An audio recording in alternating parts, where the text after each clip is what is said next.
Meus irmãos, eu estou indo com bem calma na exposição de Efésios. Poderíamos expor hoje, como vocês acabaram de ver na leitura, do verso 11 até ao verso 22. E não teríamos maiores problemas com isso.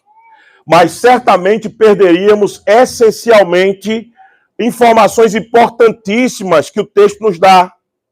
E Paulo faz isso de forma propositada. O que nós vamos ver hoje é Paulo incentivando a nós olharmos para trás e sempre termos um sentimento de gratidão. Quantas e quantas vezes eu e você não só demos valor quando perdemos algumas coisas, é ou não é? A gente muitas vezes só entende o valor que as coisas têm na nossa vida depois que a percamos. E muitas vezes estamos num processo vicioso de murmuração porque não entendemos onde nós poderíamos estar. E é justamente isso que Paulo está dizendo, para que vocês não percam de vista os Efésios. Para que vocês entendam que vocês poderiam estar em tantos outros lugares, como vocês eram no passado, como vocês eram outrora, para que vocês não se encham de murmuração. Vocês agora entendam perfeitamente onde vocês estão em Cristo Jesus. É sobre isso que o apóstolo Paulo vai tratar nessa passagem aqui. Uma passagem que mostra claramente que nós éramos sem Deus no mundo. Você já pensou nisso? Quando eu escuto essa frase, eu me tremo todinha. Você era sem... Eu e vocês éramos sem Deus no mundo. Onde o senhor tirou isso? Veja o final do verso 12. Do capítulo 2, verso 12. Não tendo esperança e sem Deus no mundo. Você pode imaginar você, depois que passou pelo processo de conversão, vai olhar para trás e dizer assim, eu vivia como Deus não existisse. É sobre isso que nós vamos tratar nessa manhã, sem Deus no mundo, baseado em Efésios capítulo 2, verso 1 a 12. Nós estamos retornando aos nossos estudos, à nossa exposição na carta de Paulo aos Efésios. Ela foi, não esqueça, escrita pelo apóstolo Paulo da prisão de Roma. Ele endereçou a igreja de Éfeso e outras cidades ao redor. Seu objetivo com essa carta era confortar os crentes, trazer alento para os crentes diante de sua prisão. Ele estava preso.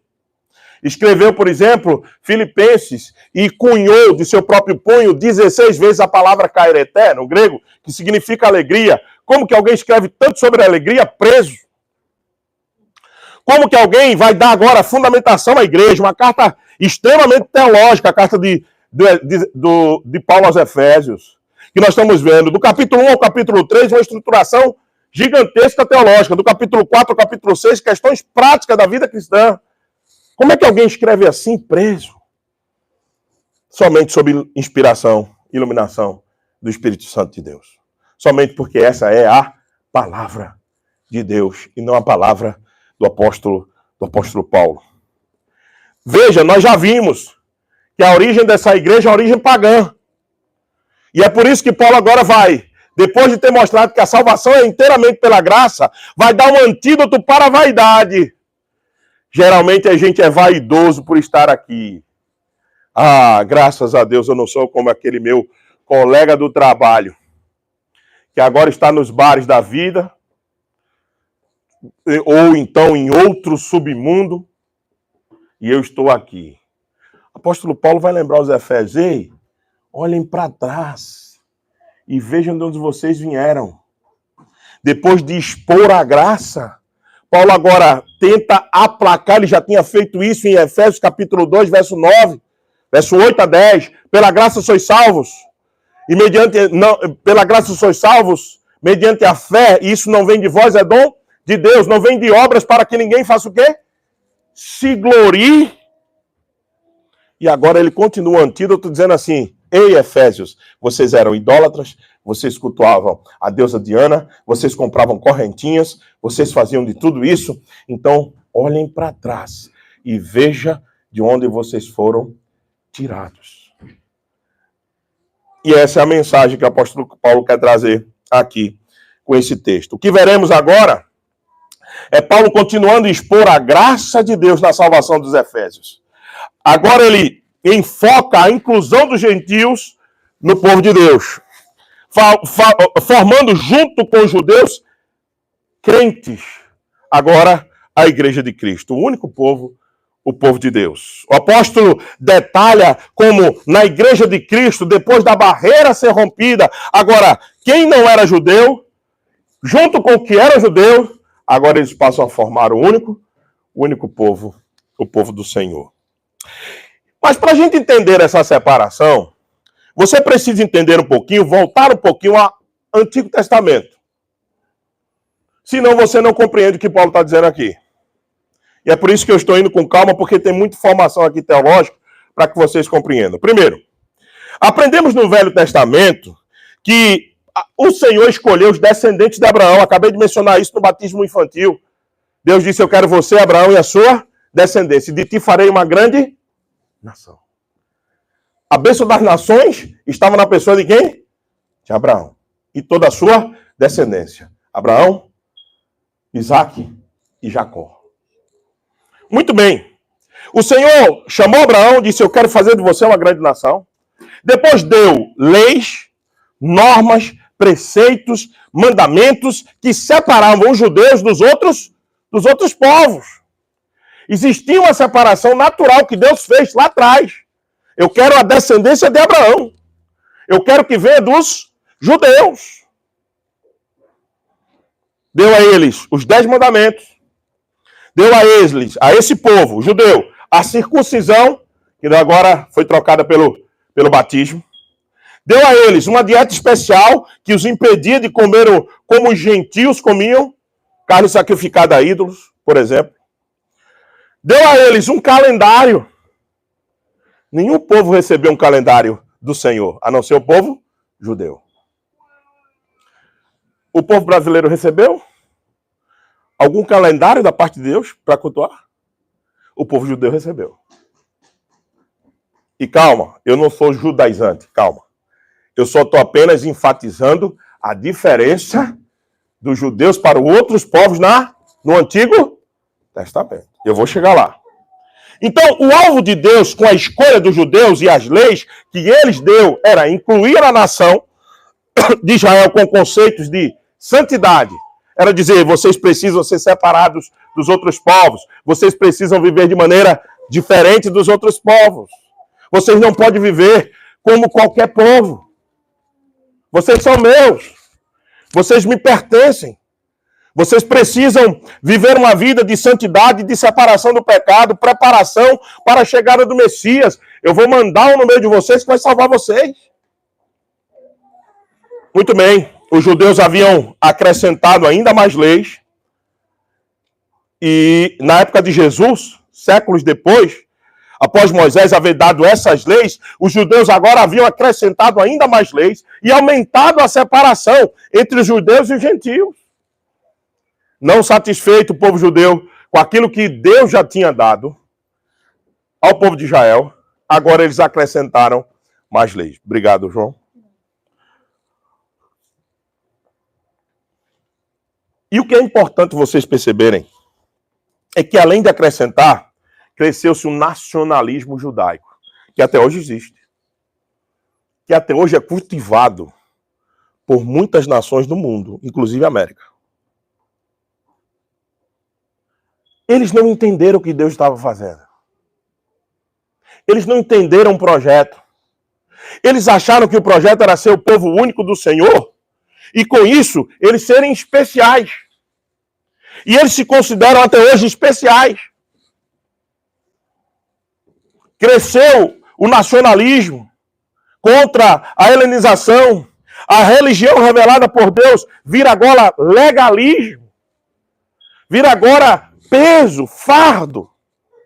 Porque eles acrescentaram leis e mais leis. Eles escreveram praticamente outra Bíblia, e não a Bíblia do Antigo Testamento. o Torá cheio de comentários. A Torá, os 5 primeiros livros da Bíblia, cheios de comentários extras. Que Deus não tinha dito nada daquilo. O Talmud, a Mishnah, todos os documentos judaicos que agora mostram a interpretação do texto e acrescentam mais e mais peso. O desprezo pelos gentios e a arrogância pessoal do povo judeu, esquecendo-se que Israel era para ser uma bênção para todos os povos. Como é que o senhor sabe disso, pastor? Como é que está no Salmo 67? Salmo de Davi. Louvem-te só Israel? Como é que está no texto bíblico? Louvem-te os povos. Louvem-te os povos todos. Quem que escreve esse Salmo 67? Davi? Davi era o quê de Israel? Rei. O rei tinha a visão e o povo não tinha. Davi olhou para Deus, depois de uma certa caminhada com o Senhor, disse o quê? Isso não é só Deus para ser Deus de Israel. Ele é Deus de todos os povos. Davi percebeu isso. Os profetas perceberam isso. E anunciaram categoricamente que Deus era Deus de todos os povos. Mas o povo judeu simplesmente esqueceram-se que Deus era também dos não-judeus. E quiseram Deus somente para si. Quando Jesus veio aos judeus, pregando a chegada do reino de Deus, os judeus como nação o rejeitaram e mataram. Lembrem-se, quem matou o Senhor Jesus foi por intermédio de acusação feita pelos principais fariseus e escribas judeus da época. Eles não somente renegam Jesus, eles matam Jesus. Deus então expandiu o seu reino para as demais nações, os gentios, nós. Dentre os gentios, Deus já estava agora chamando seus eleitos para formarem a igreja. Juntamente com eles, com os eleitos entre os gentios. Paulo agora foi levantado para anunciar o evangelho da graça aos outros povos. Nós estamos numa carta de quem? Aos Efésios. Os Efésios eram povo judeu? Não. Filipenses eram? Não. Colossenses? Não. O evangelho do Senhor chegou a todas as nações. E louvado seja Deus por isso. Chegou a todos os povos, ou ainda tem alguns povos que a gente considera não alcançados, mas que já viram a revelação natural, como bem explicou aqui o pastor Samuel domingo passado na escola bíblica, e por isso são indesculpáveis diante de Deus. Paulo foi levantado para anunciar, aqui ele está escrevendo aos gentios que receberam o Senhor Jesus. Por que isso é importante? Agora volte com essa visão que eu acabei de dar panorâmica e volte para Efésios capítulo 2, verso 11. Portanto, lembrai-vos de que outrora vós, gentios na carne. Olha a expressão que Paulo cria. Vocês, eu estou me referindo a vocês como gentio aonde? Na carne. Gentio de nacionalidade. E não mais gentio como o povo de Deus, porque agora vocês são Israel de Deus. Vocês não são mais gentios espiritualmente falando, mas agora vocês são povo de Deus. Por isso que o apóstolo Paulo diz, gentios na carne, chamados incircuncisão, porque se lembra que a circuncisão, acabei de mencionar no batismo infantil, era o sinal da aliança que era feito no prepúcio do macho ou do menino para identificar que aquela família pertencia a quem? Ao Senhor. Então veja, vocês eram incircuncisos, vocês não tinham o sinal da aliança por aqueles que se intitulam circuncisos. Por que Paulo usou essa expressão por aqueles que se intitulam circuncisos? Você já parou para pensar? Quando você está lendo um texto assim? Porque não adianta você ser circuncidado da carne se o seu coração não é circuncidado em Cristo. Você pode ser judeu. Você pode ter recebido até o sinal da aliança. E daí? E daí?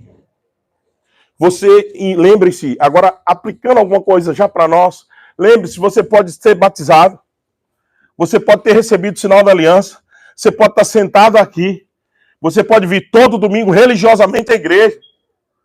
E daí? O que precisa ser circuncidado é o nosso coração. Ser entregue para quem? Para Ele totalmente. E deixar que Ele guie, governe, direcione e use poderosamente as nossas vidas. Por isso que Paulo diz, aqueles que eram circuncidados na carne por mãos humanas.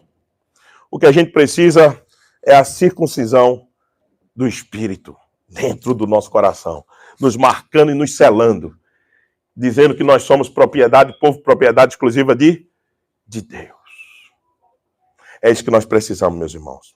Mas a primeira coisa que o apóstolo Paulo faz aqui no texto é a importância de lembrar do passado. Veja, capítulo 2, verso 11. Portanto, lembrai-vos que outrora.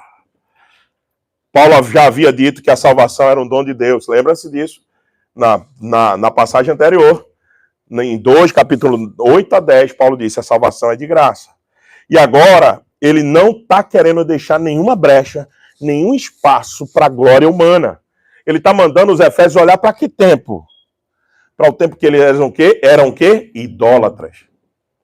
Para o tempo que eles compravam imagem da deusa Diana dos Efésios.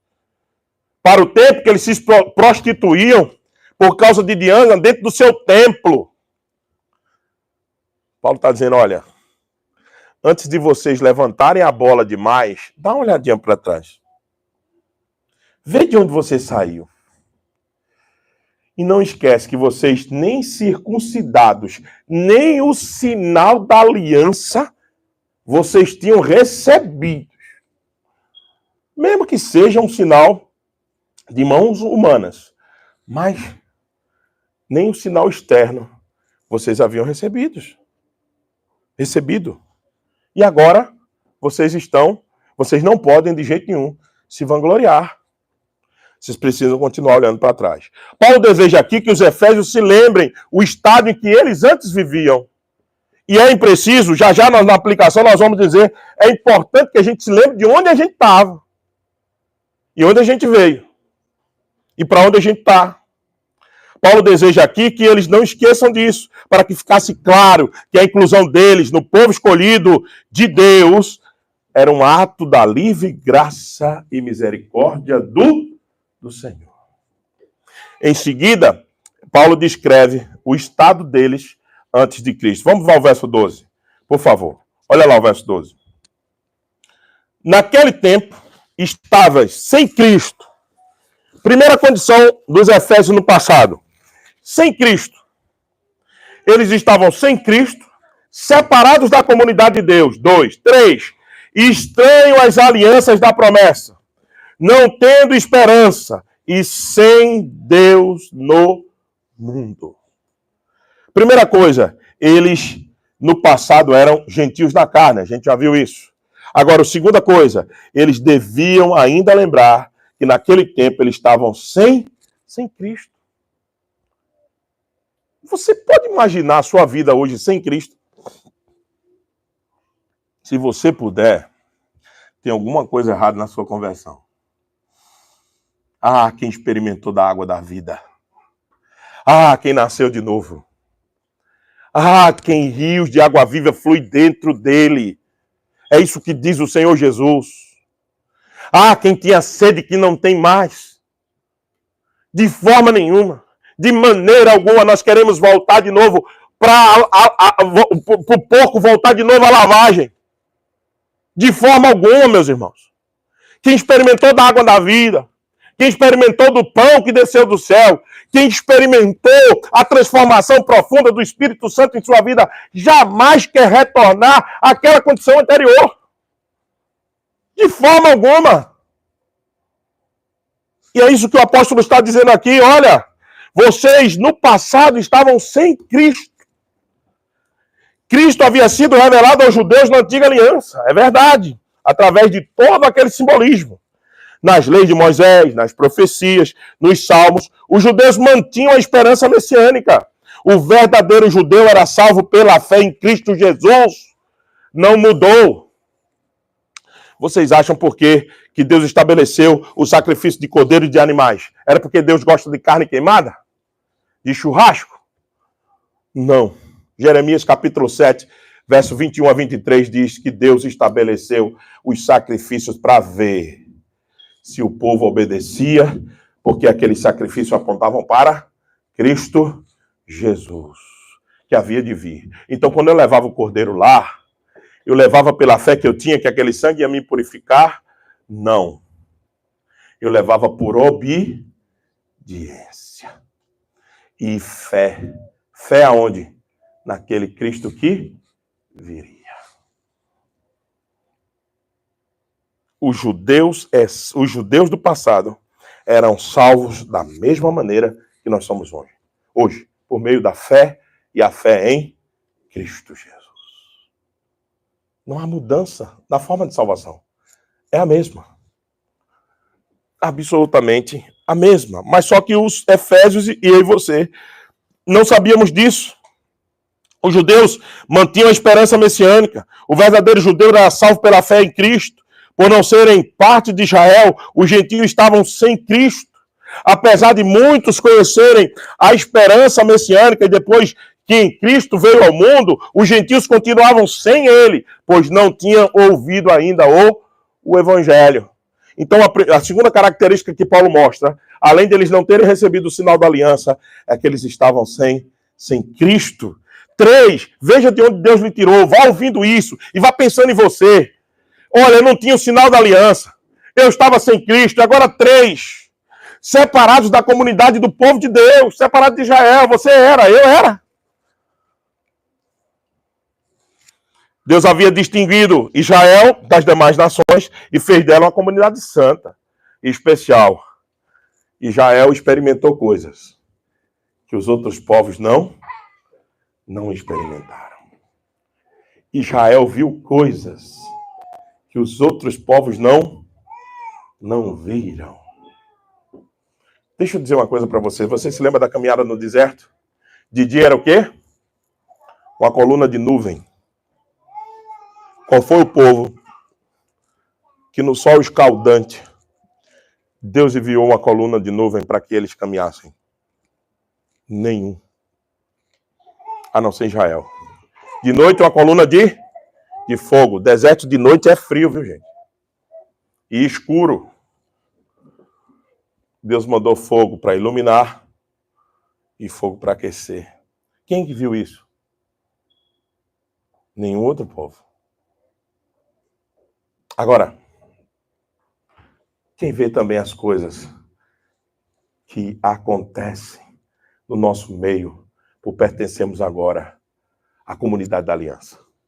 Somente o Israel de Deus. Somente aquele que era gentil na carne, mas agora que é povo de Deus em espírito.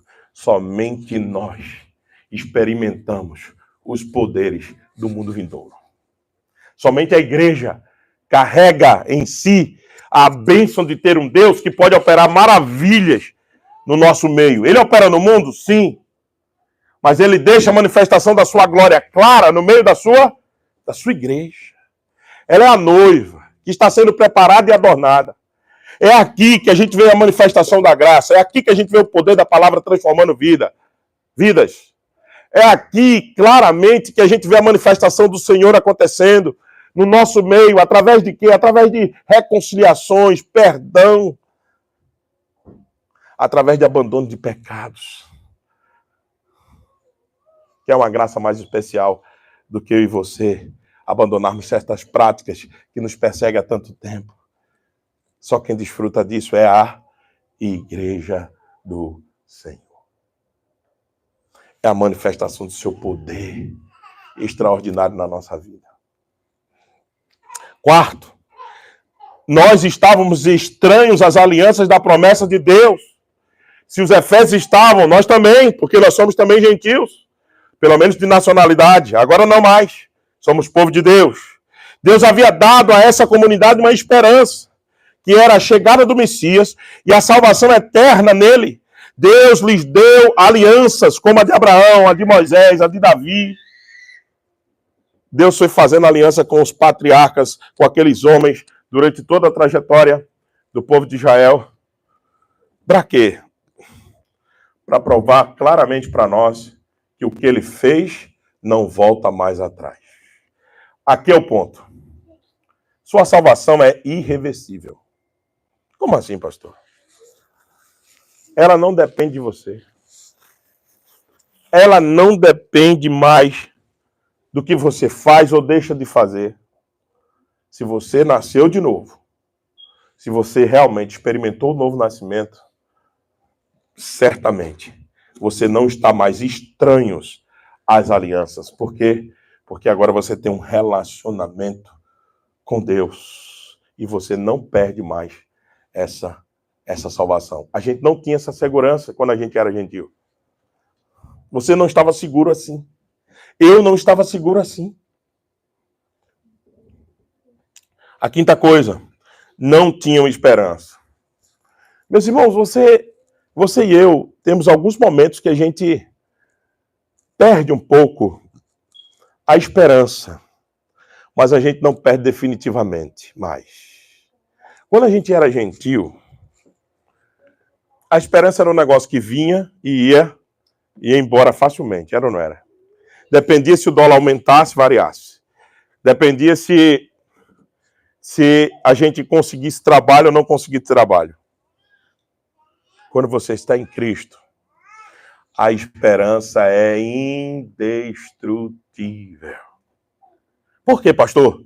Porque o Espírito Santo de Deus agora te selou, como a gente viu aonde? No capítulo 1 de Efésios. As exposições estão aí no canal da igreja. Você pode acessá-las e tem uma passagem lá que a gente foi selado com o Espírito Santo. A nossa esperança pode oscilar. Nossa esperança pode se mover. Mas ela é indestrutível. Inabalável. Quem fez isso foi ele. E a última, para a gente ir partindo para as aplicações. 6 características, vocês viram. Como é que a gente era no passado? Primeiro, gentios sem o sinal da circuncisão. Segundo, separados da comunidade de Israel. Terceiro, estranho às alianças. As promessas de Deus não estavam sobre nós. Agora elas estão.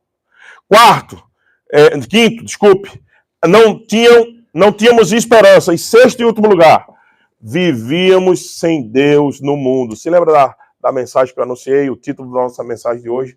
Sem Deus no mundo. Paulo fecha a descrição do nosso passado com sem Deus no mundo. Literalmente, ateus no mundo. Veja, essa é a essência do paganismo. Ou você está em Cristo, ou você não está em Deus nenhum, porque todos eles são falsos e mortos. Preste atenção nisso. Quem não está em Cristo está no ateísmo, mesmo que diga que tem uma religião. Porque o final do paganismo, de todas as religiões, é a ausência do Deus verdadeiro. Se é a ausência do Deus verdadeiro, logo eles estão no ateísmo. Entenda, apesar de todos os seus deuses, religiões e ritos, eles não conheciam nem criam no verdadeiro Deus. O politeísmo, no final, é ateísmo também. É importante a gente perceber isso. Espera aí, pastor. Eu já fui ateu um dia, você já foi. Antes de Cristo. O senhor já foi um dia, pastor? Sim, já fui.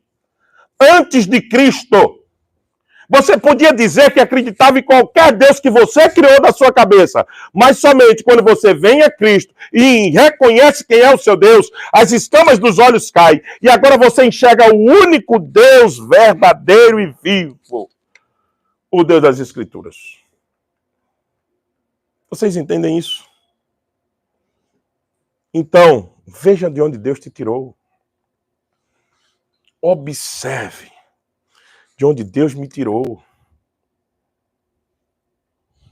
O resultado de viverem sem Deus era a falta de esperança, uma vida dissoluta, imoralidade, que Paulo já mencionou no início do capítulo 2 e que vai mencionar de novo no início do capítulo 4. Tá bom, ok. E o que é que nós temos a ver com isso? Vamos então às aplicações de hoje. Primeira coisa, que quando eu e você olhamos para o passado, jamais pode existir em nós outro sentimento, a não ser um sentimento de profunda e eterna gratidão pelo que Deus fez com a gente. Por que eu digo isso? Porque a tendência nossa mais natural e pecaminosa é a murmuração. A gente não é muito bom com gratidão.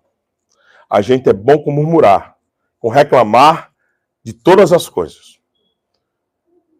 Se esquentou demais, diz, o calor está demais. Se esfria, a gente reclama do mesmo jeito. Se a gente tem muito, a gente quer outras coisas. Se a gente tem pouco, a gente reclama porque está nos faltando. A gente tem uma inclinação natural, meus irmãos, para a murmuração. E o remédio disso é você olhar para onde? Para trás sempre. Veja de onde Deus te tirou e onde você está. Esse é o remédio que o apóstolo Paulo dá para nós. O remédio que a gente tem que levar para a vida inteira. Nas horas boas, louvado seja o Senhor. Nas horas ruins, louvado seja o Senhor também, porque eu poderia estar bem pior. Bem pior.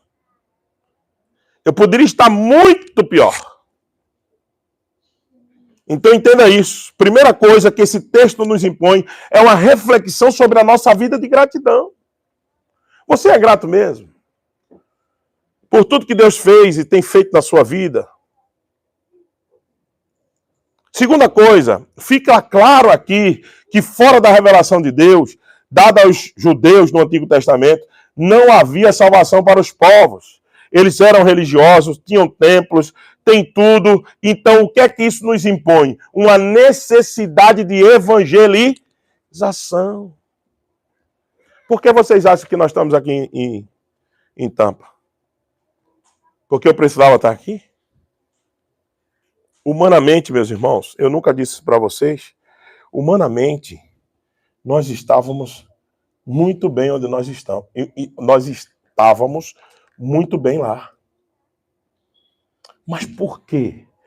Ao vir aqui visitar o campo, uma coisa que me impactou é a necessidade dessa terra do verdadeiro evangelho.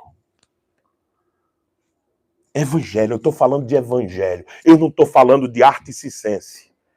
Eu não estou falando de picadeiro, onde animador de auditório vem e prega qualquer coisa. Eu estou falando de verdadeiro evangelho puro, genuíno, vindo da fonte da palavra, que nos salva, que nos alimenta, que deixa a gente pronto para o dia bom e para o dia mal. Deixa a gente pronto para viver ou para morrer. Eu estou falando de verdadeiro evangelho. O que Paulo está dizendo é o seguinte: sabe por que vocês, Efésios, agora vocês podem triunfar. Vocês podem glorificar o Senhor, porque foi anunciado a vocês o verdadeiro evangelho que tirou vocês daquela condição do passado e colocou vocês agora na condição que vocês estão.